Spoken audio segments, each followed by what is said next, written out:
things I do notice about my amps is that I can tell when someone likes it because you can't stop them playing.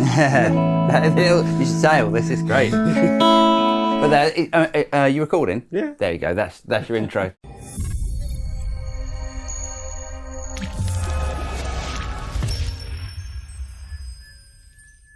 That's lovely. I really like that. This is the Studio 50, so yes, it is definitely. Oh, that's the 50, is it? Oh, is it? That's the 50. Yeah. We that's want the what 20 it's- watt on. That's right. Doesn't matter, it's the same circuit. Yeah. Now this is quite an interesting amp because it is 2 amps, isn't it? Effectively. Yeah, It's 2 preamps. Really. 2 preamp circuits. We've got a kind of Marshally side and a Voxy side. Yeah, but the other way around. Other way around. A Voxy side and a Marshally side. So we should have done an A/B and just plugged in and say, James, which one's which? Yeah. No chance. Well, you would tell actually. You would tell if you'd done an A/B. You without even looking. I'm pretty sure you would say. Let's do it. Let's do it. All Let's right, do it. So- Let's do it. So James, you've got to turn your head. Right. You've got to turn your head. So Okay. This is interesting. Do we want to put the A/B box on, or do we? No, just do it the old-fashioned. We'll do the A/B. Right. So we're going to go into. Let's just change Yeah, the you tone get it how you control a bit. You set up how you'd like to. Yeah. Let's put them. And there's no monitors over there, so I can't see. Right. Okay. So. Right. Sound number 1.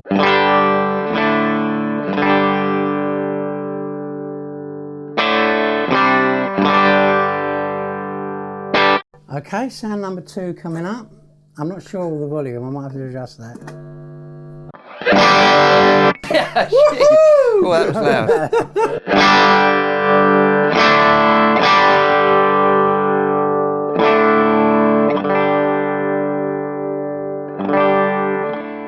I'm 50-50 stab in the dark here, aren't I? Yeah. I think that's the Marshall side. Yeah, it is. Yeah. There we go. Thank God for that.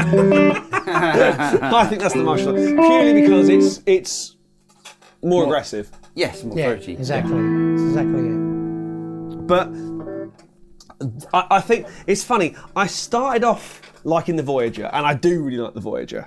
But I like the variation of this one. Yeah. I like the fact that you've got 2 quite different tones in the same amp.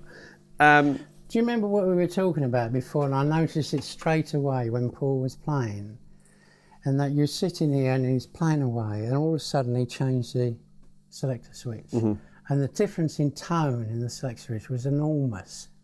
That is what you don't get with modelers and capture devices. You don't get that variation. There is a massive variation. Actually, we should demonstrate that. Yeah. And unfortunately, or fortunately, whichever way you look at it, is that this is one of the things that I've learned over the many years, is that the more difference this makes, the less circuit there is in here, and the more feel you get. That is really interesting.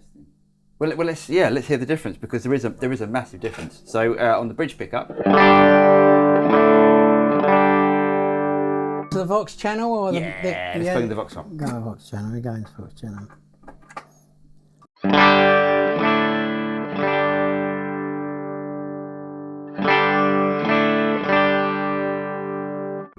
Neck and middle.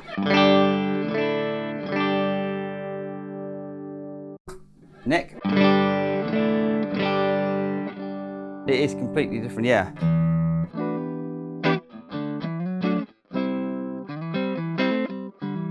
The other thing is, and again I say unfortunately or fortunately, but the other thing is that on camera, going through your audio system, it's not going to emulate what Paul is feeling. No. Paul is playing away, and I can see it in his face, and he's changing the thing, and he's feeling, oh, I want to play one of my favourite tunes, but I haven't got time. It is because you can feel the amp, and the guitar reacts with the amp, and I don't think we can put that on video. It's difficult, isn't it? Because it does come down to this. We were saying off camera.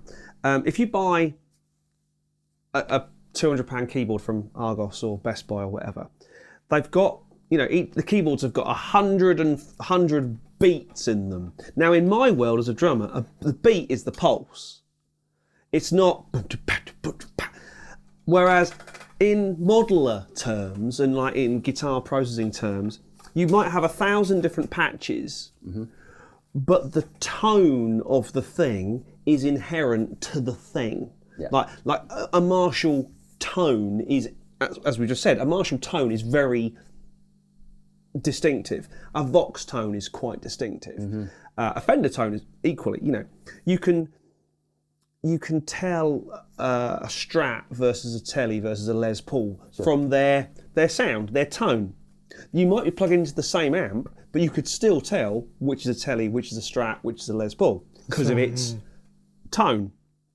I think that's where a real amp scores, because you do get an inherent tone to the amp, whereas a modeler is a very kind of flat thing. Yeah.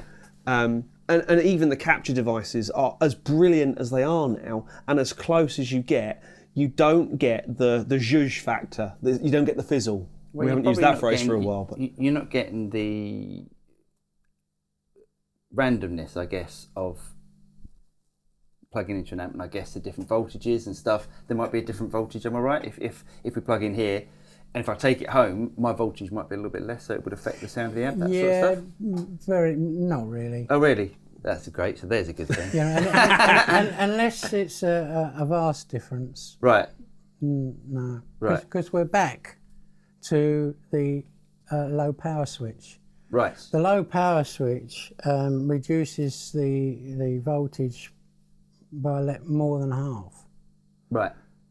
So we're on, when you take that home, and your instead of 230, it's 220. Yeah. That's not a big difference. Okay. So we're on the 50. We're on full tilt mode at the minute. So if you go, that's.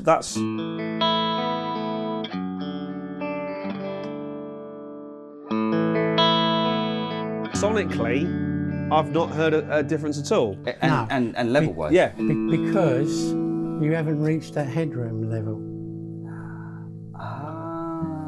When I first done the Romany amps, I was all pleased with myself because I designed this little circuit and it cut the power down from 10 watts to 2 watts. And oh, great, 10 watts, 2 watts. Now, I've done loads and loads of gigs, and I know the difference between playing in one room and another room, and I know the difference between high output, low output, and how a big venue will soak up your power and how a little venue will sound, working man's club, it's too loud, turn it down. So when I designed this to go from 10 watts to 2 watts, this is great, And of course, in my mind, I knew exactly what to expect. So off it goes, selling these amplifiers, phone call. Yeah, no, the high power, it don't work. What do you mean it don't work? Yeah, every time I switch it on, it doesn't make any difference. So I said, oh, okay, let's have a look at it then. And of course, there was nothing wrong. It's because they were never reaching 2 watts. They're playing at home, never reaching 2 watts. So if you're not reaching 2 watts, well, 2 watt switch isn't going to make anything. Exactly. So I had to go down to like a half a watt, and even then people kept saying, it's still far too loud. Because half a valve, everyone goes on the difference between valve watts and transistor watts. And I know, theoretically there isn't a difference, but we all know in the real world there actually is. Half a valve watt is still a deafeningly loud amp if you're cranking everything and driving it into that hole. Yeah, I believe the reason for that is because valves need a hell of a lot of gain to make them square. Because they're... You mean the waveform? The waveform square, yeah. Because they're a mechanical device as much as an electrical device. Yeah. They're going up a hill, and they're struggling and they're bending, and the signal is going and they need a lot more signal into it to make it square off. Mm-hmm. But with a transistor amp, it's clean all the way up until it reaches its HT limit. It's, whatever it is, if it's a pedal, it would be a 9-volt battery, wouldn't it? So as soon as it reaches that 9-volt, bonk. Can I ask what HT means? High tension. High tension, right. So, yeah, what we use the term HT as like the main voltage of what it is. So if it's a pedal, it would be 9 volts. The HT would be 9 volts. But generally, HT stands for high tension. So with a transistor, it will, as soon as you reach that limit, it'll square off. There's nothing you can do about it. But with a valve, as soon as you reach that limit, it's not actually distorting, it's bending. It's, I can't take that. So you have to put a lot more into it before it'll actually go square and sound. Yeah, and obviously, and I say, anyone who doesn't know, it's the squaring off of the waveform. A sine wave, if you ever listen to a sine wave, is quite a natural open sound. A square wave is a very kind of, it's distortion. It's a fuzz face. Yeah, exactly. That's why there's about 3 components in a fuzz face. So just thinking, because Dennis does a 20-watt version of this as well. Is it more worthwhile plugging in the 20 watts so we can actually hear the difference between, because the power switch attenuator on the 20 watt was much more noticeable. I wonder if it's... That's because we hadn't hit. Yes, of course. We had, obviously, volume-wise, we weren't coming out. Yeah, so I'm wondering if it's worth... Let's do that then. Yeah, so that was the 50 watt. Yeah. Let's plug in the 20 watt. It's essentially exactly the same amp with, I'm guessing, less output valves. Dennis, is that correct? Yeah, with the 20. I mean, the reason I've done 2 versions is because I'm not sure whether or not people want 50 watts anymore. I know 100 watt amps don't get sold very often, but do people want 20 watt, 50 watts when they're gigging? I don't know. So I decided to do 2 models. Great. But the other reason I decided to do two models is because we've got the 2 different circuits, is that with the Vox circuit, it needs to be EL84s. Right. So your matches, I mean, I haven't looked at it, but almost certainly it's got EL84s. They're 34s in that, actually. They're 34s, yeah, 34s are they? in that, yeah. Okay, so 34s are more like a Marshall sound. Yeah. So so with the 20 watt, you've got the authentic AC30 type EL84. And with this, well, you can have whatever you want. You can't have the 84s when you have 6L6s, EL34s, or KT, whatever you want. So there's different output valves. Yes. In that. Oh, interesting. So you've got different output. The 84s always, to me, sound sweet.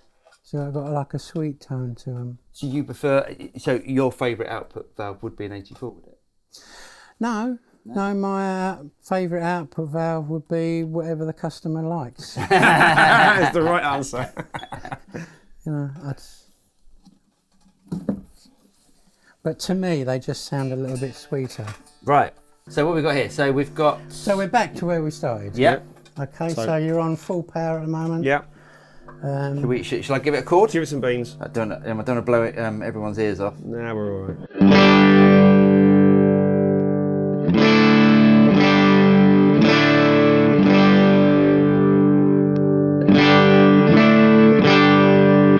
You can feel like the it's headroom. getting a bit, it's getting squashed a bit, yeah. But it's interesting, as probably a lot of people would think, oh, it's a low power mode and a high power mode. So you'd think, oh, it's gonna halve the volume. No, and that's not what it's doing. It's just I mean, that again is like when you make something and you sell it to people, and then people come back to you and say, oh, listen and say that, and I come up with these terms, because if I say 50 watts and 20 watts or something, they start thinking, oh yeah, but on 20, could I have it at 15 rather than 20, you know?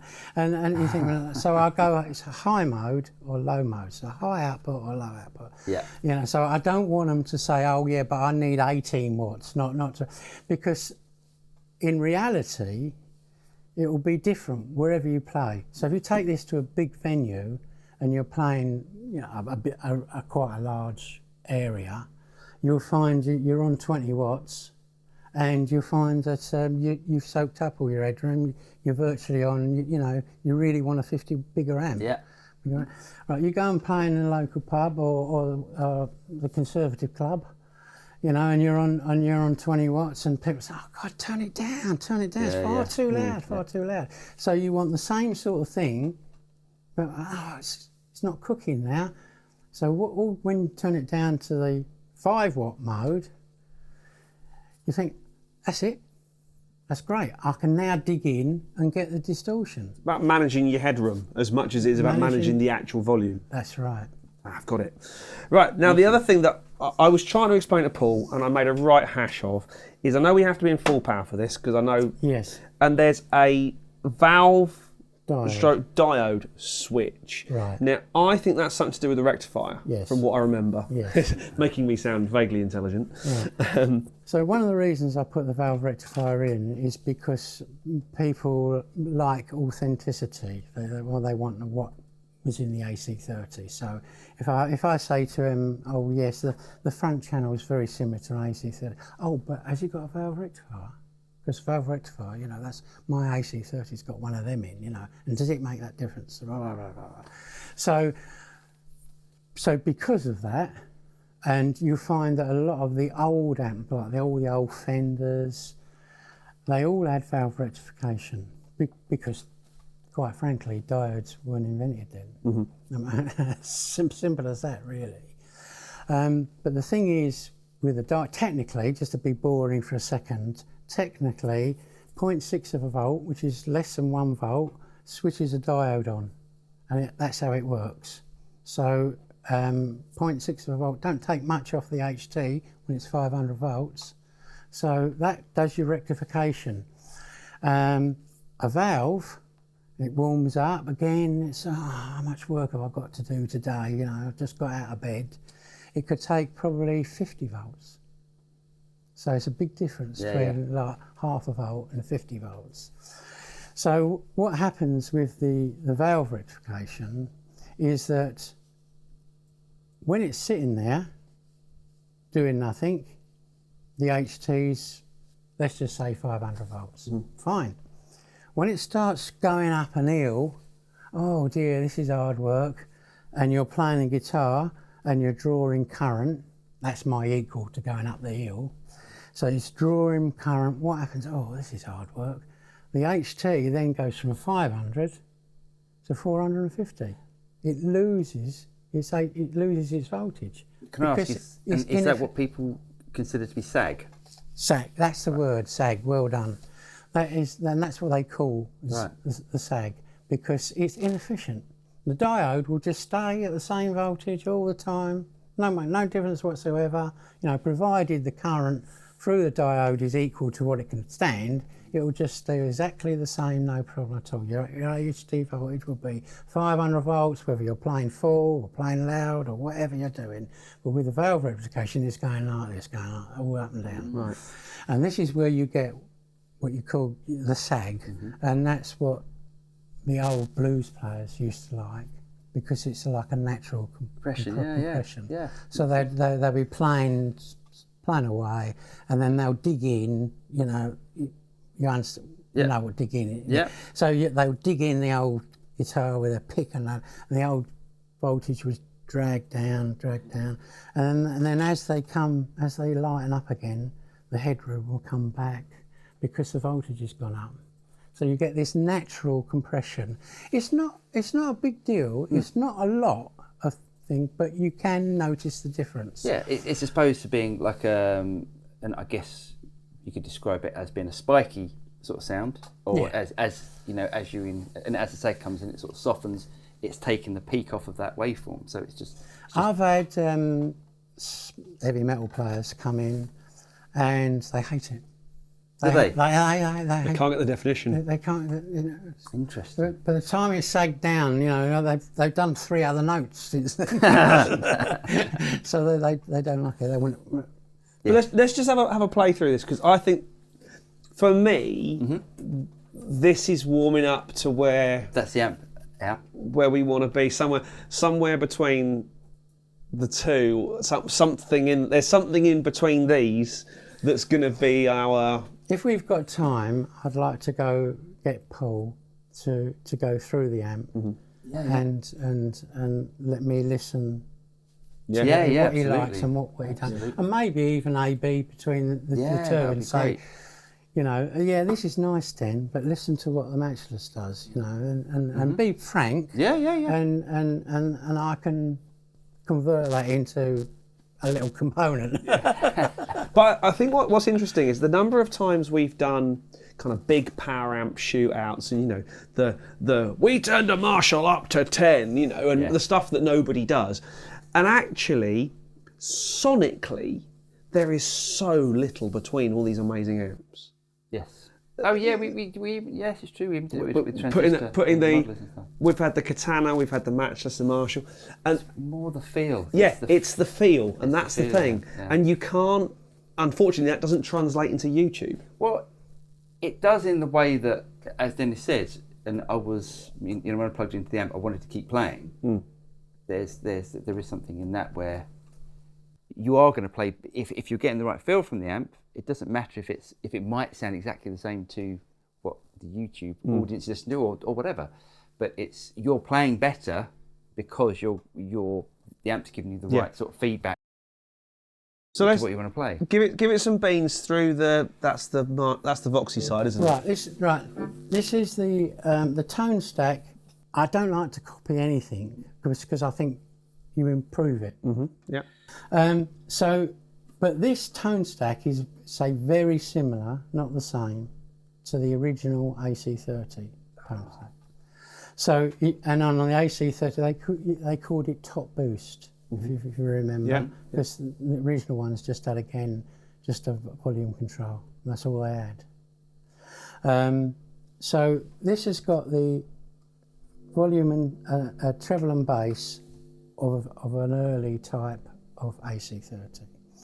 But of course, if I said to you AC30 and I asked Paul to say, I'll play through that and this is like an AC30, he's going to play exactly what he always plays. I'm going to want him to play Hank Marvin. I'm going to want him to do Me Walk Don't Run, because that's what the AC30, one of the things that AC30 was famous for, wasn't it? All the old early, you know, but of course, so did the Stones, so did, you know, the Birds, or God knows how many of the old. And probably the most famous AC30 player of all time is Brian May. Brian May. So what do? Is we put a mid-boost switch in. Ah, look at this. So the mid-boost switch makes it sound more Brian May-ish. Right. So one of the things I'm going to ask. Oh God. And I mean, this is probably silly, but when you're playing, if you think Hank Marvin, and adjust the tone to be Hank Marvin. Have you ever played a Hank Marvin song? Well, no, it doesn't have to be. It doesn't have to be a Hank Marvin. But rather than play like the similar sort of thing to what you always do, which is Same old crap. Always. No, I don't. No, I'm not. No, I'm not trying to be negative though. I know, because I do the same. I pick up the guitar and I play some silly little things, but in my mind, I'm not actually playing guitar. I'm playing the amplifier. Yeah. And that's what you do. Yes. And that's good. Yes. That's a good thing. But what I'm saying is if in your mind when you're playing the guitar, think of like maybe someone, if it's not Hank Marvin, but someone like a clean type, Voxy type sound. Think of them and play that type of music. And then go on to the mid-boost, put the mid-boost in, and then think of like a Brian May type riff. I think I'm going to give the guitar to James on this, because I think you could probably do that better than I could. Do you understand what I'm saying? Sort of. Because I think that is a good way of actually believing what the amplifier is doing. You play, then I'll try and do. Okay, I'll do what I do, the same old crap that I normally do, and then we'll give it to you, and then you can do the same old crap that you normally do, and between us. But I'll try and think Hank Marvin. Do you understand? Do you understand what I'm saying? The attack. I think those players have a very different approach to the instrument and approach to the music. So maybe think lighter touch for Hank Marvin, because it's a watching Hank Marvin play is beautiful. Right. Whereas Brian May, obviously it's a metal pick. It's got some. Yes. Right. Okay. I know. We'll give it a go. We'll See give what it a happens. Go.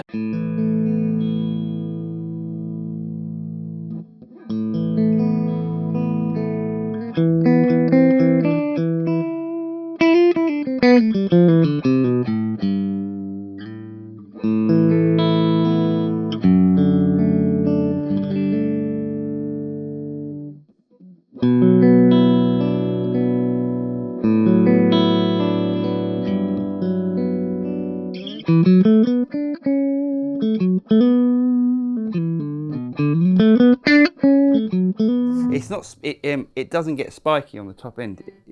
It's always. It doesn't spit at you, does it? It doesn't go.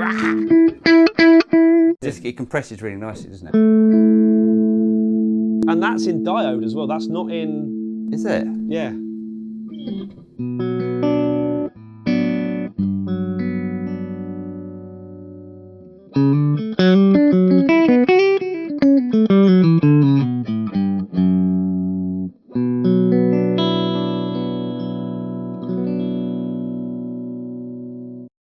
Right. Then go.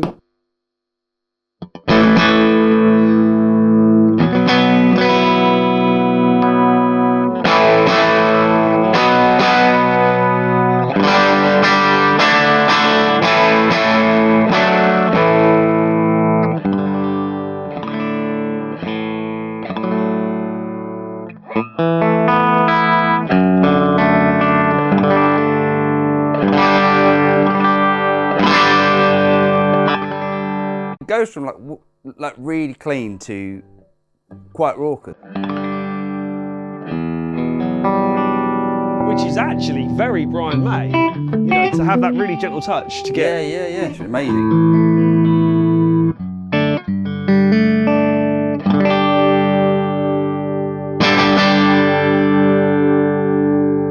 Awesome. I know you're going to say, can you give me a pick? Yeah, that's a cool one. Oh, I've got loads of picks. Instantly, that's just.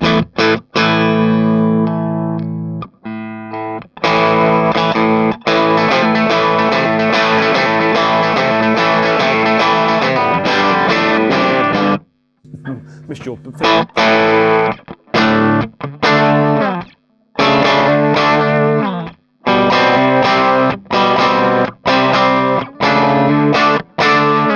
Obviously, you'd have something in the front end to give that some real sort of.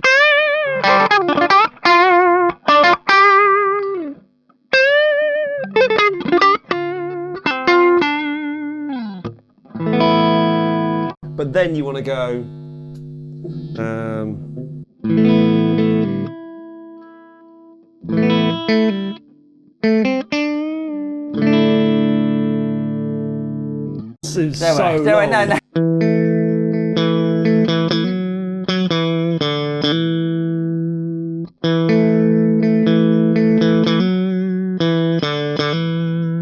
You can hit it really hard and it does not break up. It does not go nasty.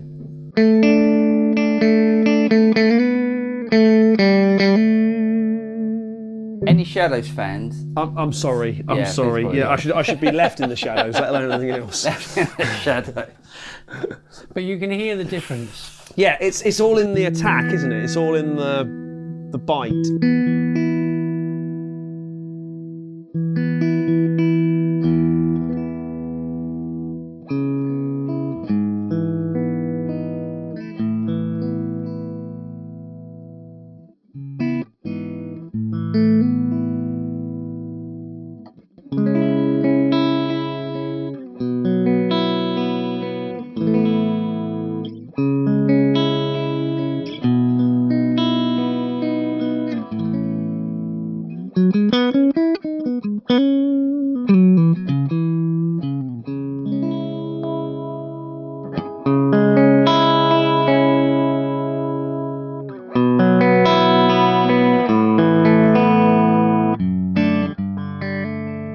It's amazing how much I love both of those amps, and someone said to me, which one would you choose?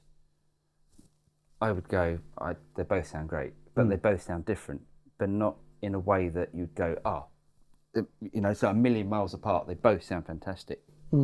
This is more of I guess it's sort of like a legacy, really. It's a legacy to an AC30 sound and a Marshall sound. Can you jump it? Yeah. Oh, you can. Oh, let's go into the Marshall side because this is for me. Now, what you got to think now? Gary Moore, I early have to give him Clapton, Jimmy Page. Right. Any of those people, they would have had like a plexi type. Okay. Unfortunately, I can only play like myself. I wish I could play more like other people.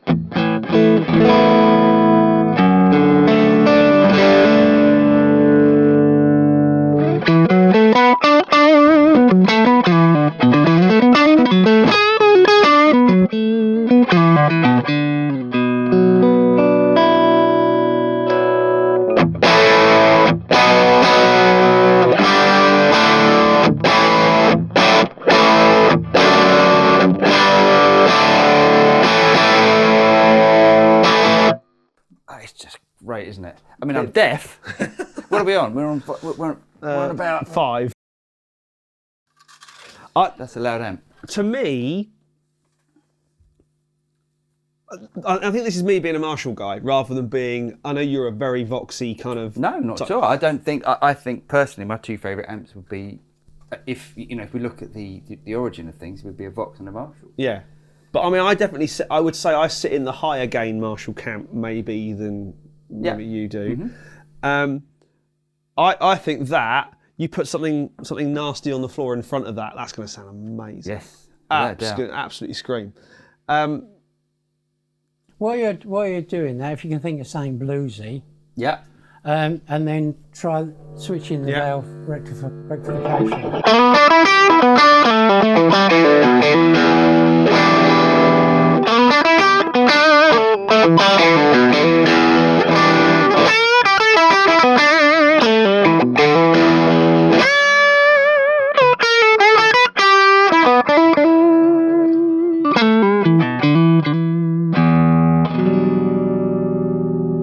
When you really hit it hard, there is is softening the right word? It's a kind of a spongy thing. It's a kind of a tone difference, I find. It's a very subtle difference from valve to diode, but it's definitely a difference. And so again, if I play some sort of big chord.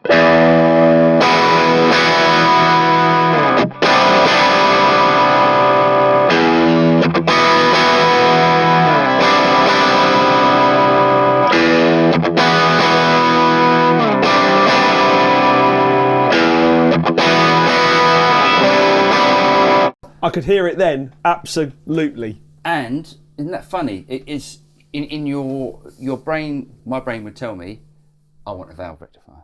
Yeah. My ears tell me I like diode rectifiers. Yeah. Isn't that weird? But you like it bright. You do like. It's not about bright. It's the way that it felt. It's right. the way that it was instantly. It felt more immediate. Right. It's a subtle thing. It's not like it is like a. It's not distortion on or off, is it? No. But instantly that felt, I guess, because we're losing the sag of things. That's interesting. Yeah, when you, I noticed, mainly probably because I was listening for it, is that when you sort of went down to a lower chord and just slightly a few seconds that you were on that chord, as it was dying away, I could hear it kind of cleaning up a bit because the voltage was coming up. Should we do that? Should we do that? Let's do that. That's really interesting. Let's play that lower chord.